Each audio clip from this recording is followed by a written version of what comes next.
tuba twetaagisizza okumanya what do you want, biki bye wandyetaaze okumanya. Kasooli. This is typical maize. Njagala abandaba mubeeko bye muyiga mu kasooli. Kati eno faamu tesobola kulemererwa kuliisa nkoko. Why? Kasooli ffe tumwerimira. 2. Ne bwe kukuba kasooli ono, by the way, mulimu abantu abamu now ebikongoliro bino bye mulaba. These ones here. Abantu abasinga bakuba ebikongoliro bino ne babigatta mu kasooli. That's why you see nti ebikongoliro biri separated kuba abakuba emmere bakuba yaabwe ya farm. Naye ojja kwesanga ng'omuntu atunda emmere addira ebikongoliro n'abikuba n'agatta mu kasooli. Ze enkoko ezo ze musanga nga 24/7 teziggwesa bifuba. 24/7 zifuluma kalimbwa owa burawuni. Kati mwene emmere eri muno luli nabagamba nti tulina abantu abamu ng'emirimu gyabwe just kunoonya ssente. Mwono kasooli bwe mumulaba bw'ati, njagala mumbuuliremu abandaba. Wherever you are viewing, ono kasooli taliimu bikongoliro nga bwe mumulaba. Kati don't expect zino enkoko okubanga zigenda kulwala. Why? Kasooli bo bennyini bwe bamwerimira. 2. Ne bwe kuba kasooli bamukubira awo wennyini awali genuine bye mbasuubiza nti 2024 tugenda kubanga we tusomera buli kye weetaaga okumanya okifuna. Omanye abantu abasinga baagala nnyo ebyonoonese. These are the concentrates what we talk about. Ebyo birungo. Naye eno mmere ya byennyanja omuntu tubagambye nti wano we tuli essaawa eno. It is a multi-purpose farm. Kuliko enkoko, kuliko ssekkoko, kuliko enkofu.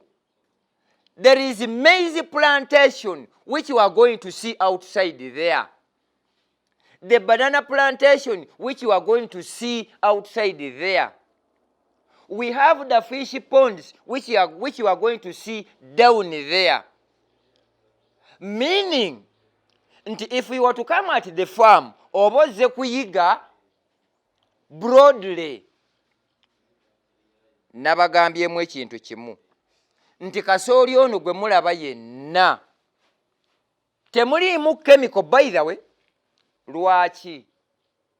Nti abamu bwe baddira kasooli ono nga bamukubye bamufuuwamu eddagala erimukuuma mbu aleme kwonooneka. It is not done here. Ekyo kye njagala tumanye. Naye abantu abasinga bwe babeera ne kasooli ng'ono bamuteekamu chemicals mbu aleme kwonooneka. Gwe bw'omuteekamu chemical aleme kwonooneka kye kigenda okulwaza enkoko zo zitandika okufa. I remind you, initially I lost 800 chicks nga zigenda kuweza myezi 2. And of recent I lost 600. Naye ng'ekyo kyava ku kasooli. Nsaba gwandaba. Gwe obwongo bwo bugamba ki?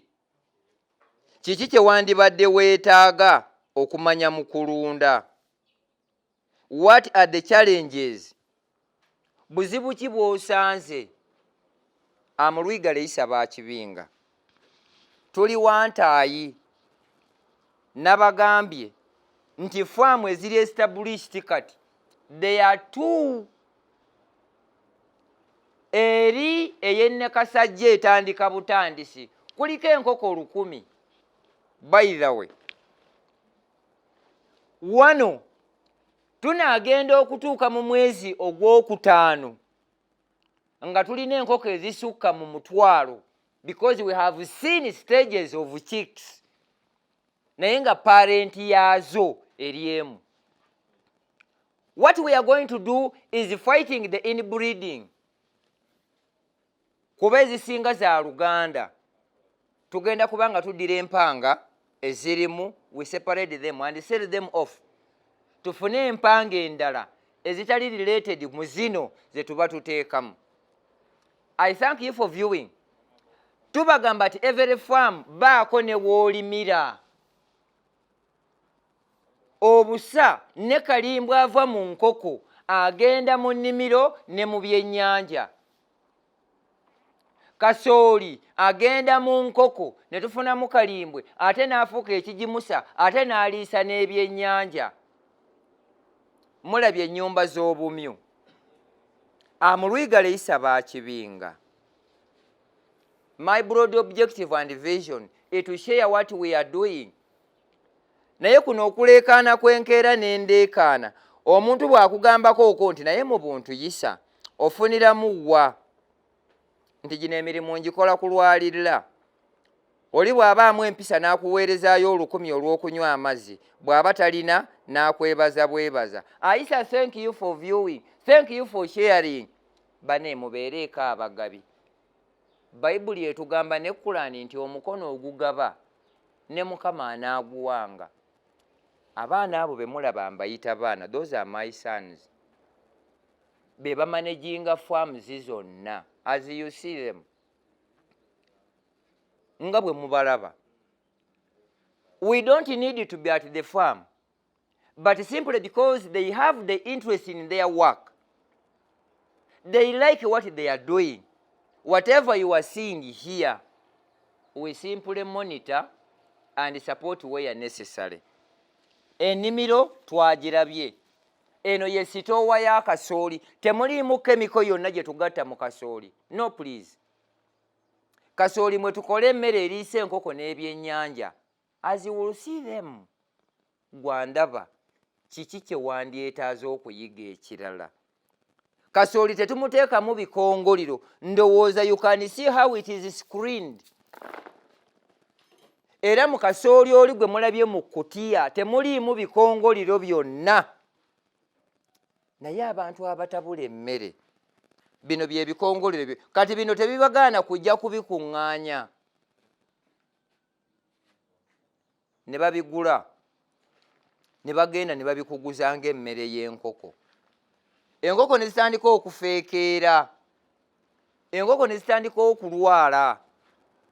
Enkoko ne zitandika okufa and you complain n'onenya omusawo nti kyakola takimanyi, naye nga gwe mwennyini gwagula emmere gy'ototegeera. I thank you for viewing and I thank you for liking. Abamu mutera okwebuuza, wama Mutebi abantu balage Mavini yaani nannyini tulo yooyo. Omanyi omugambo omuntu n'anyiiga n'agamba ate Isa mulalu. Oyo ye driver wange naye tanyumiddwa okwebaka woowe. Mavini, sooka olabe kino wano. Yooyo, bwe mumulaba oyo ye Mavini, nannyini kwebaka. Era olwakuba nti bamaneja balina kye bakyamubuuzaamuuko. Naye singa yasumagidde edda, nze bane omwana yantabula. Oba otula tujjamu ki, Mukama yamanyi. So, this is where we are. Kuba ebiseera ebisinga abamu mugenda ne mulowooza bye mbagamba bulijjo nti bwe tuba tutabula emmere omuntu ateekeddwa okumanya. Now njagala tusooke tutunuulire bulandi ono. Bwe tuba twagala okumanya bulandi bw'alina okufaanana, njagala ndaba to be very clear about this. When we talk of the maize brand, yono bulandi ono bw'omukwatamu bw'oti n'omulaba nga yenna ayiika bw'ati, this is the genuine brand, maize brand yono.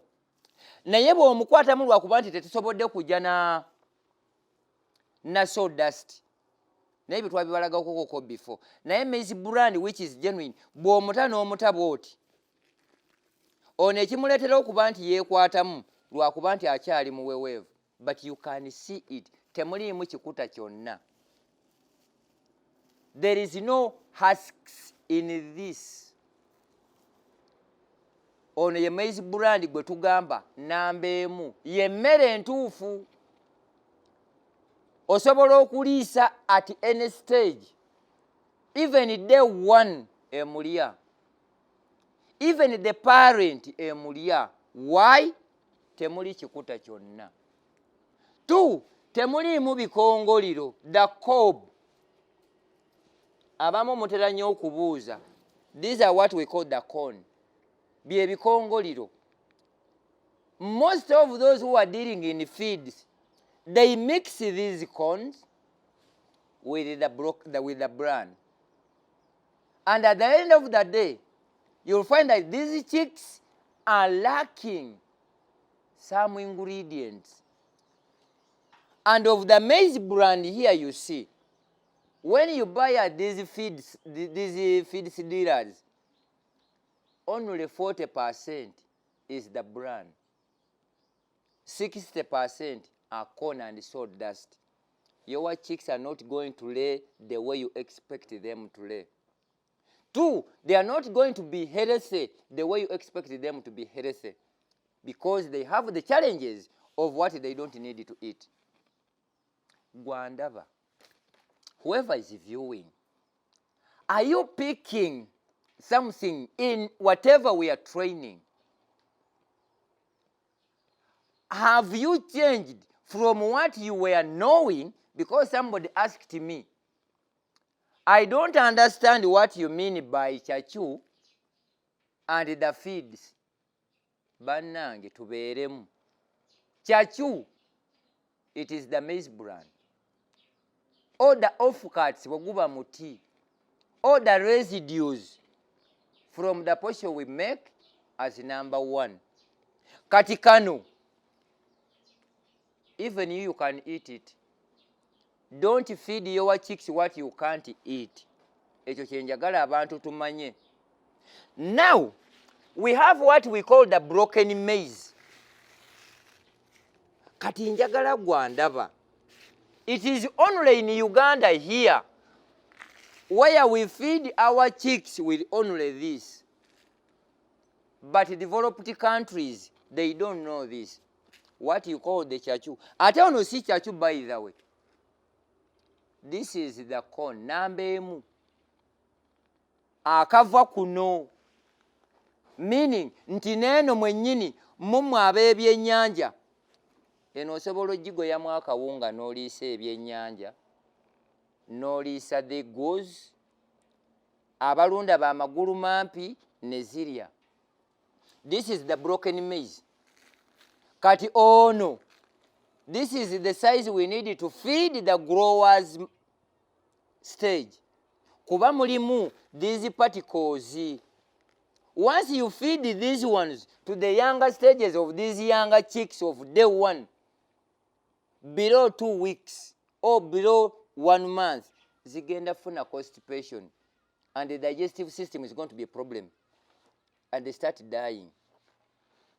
Whoever is viewing, when we talk of feeds mixing, we have a variety of ingredients. We have the ordinary one, which we use the fish meal, cotton seed cake, sunflower, shells, blood, soya bean, premix, and salt. Those are the ordinary ingredients. The second ingredient, it is the concentrates. We have a variety of concentrates. There is Hendrix, there is Jubail, there is Intraco, Comfort, Neoscience, Caudiz or Kafika, then Universal. Being the variety of them and eyaffe.